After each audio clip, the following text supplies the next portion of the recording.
Good evening, good morning, ma'am. My report is all about what is restorative justice.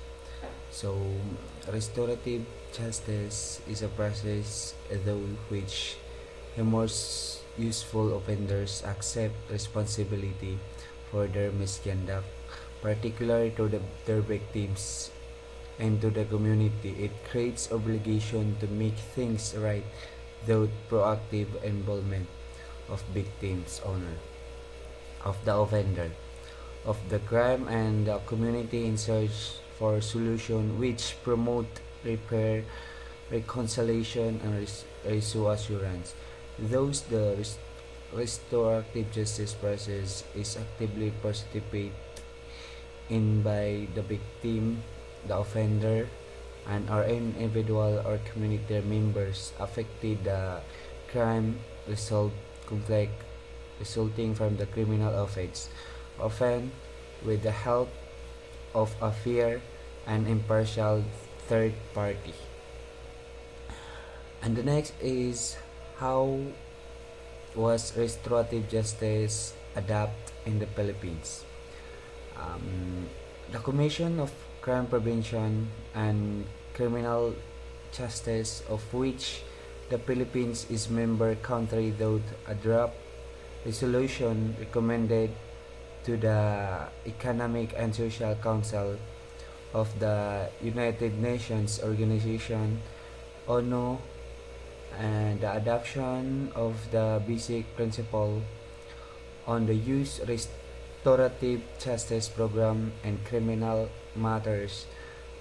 And the said documents and the formulation of UN standard and the field of mediation and restorative justice.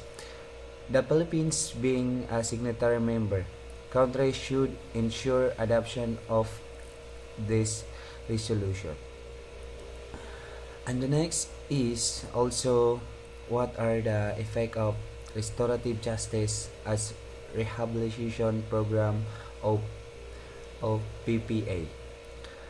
And also reintegration of the offender to the social mainstream and encouraging them to assume active and responsibility for the injuries inflicted to the victim, proactive involvement of the community to support and assess and the rehabilitation of victims and offender.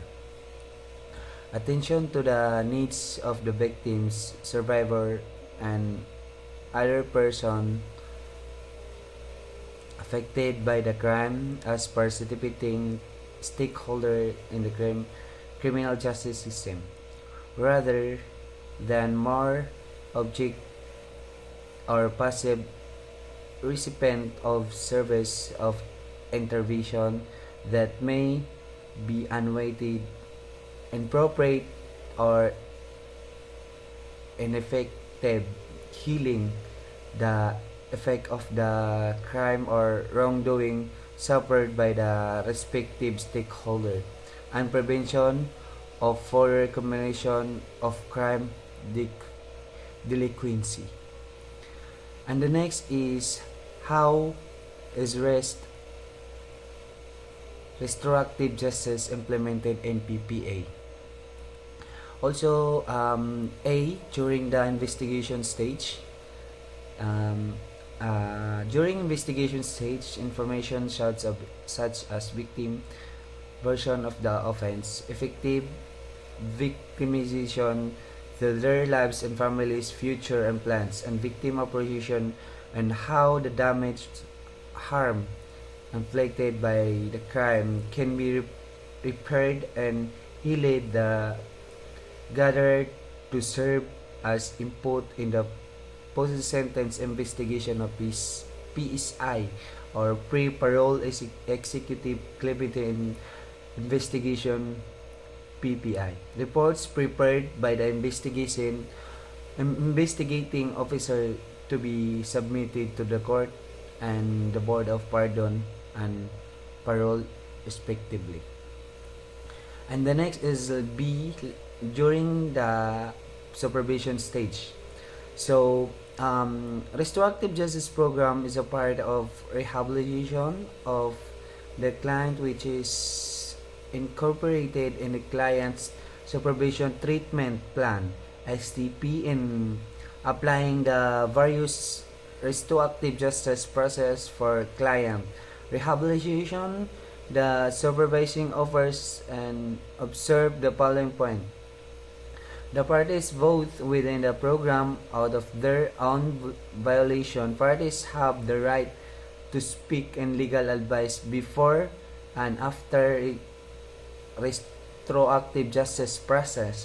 Before agreeing to participate in the restorative justice process, the parties are fully informed of their rights, the nature of the process, and possible consequences of their decision. Neither the victims nor offender endorsed by the unfair means to participate restorative justice process outcome.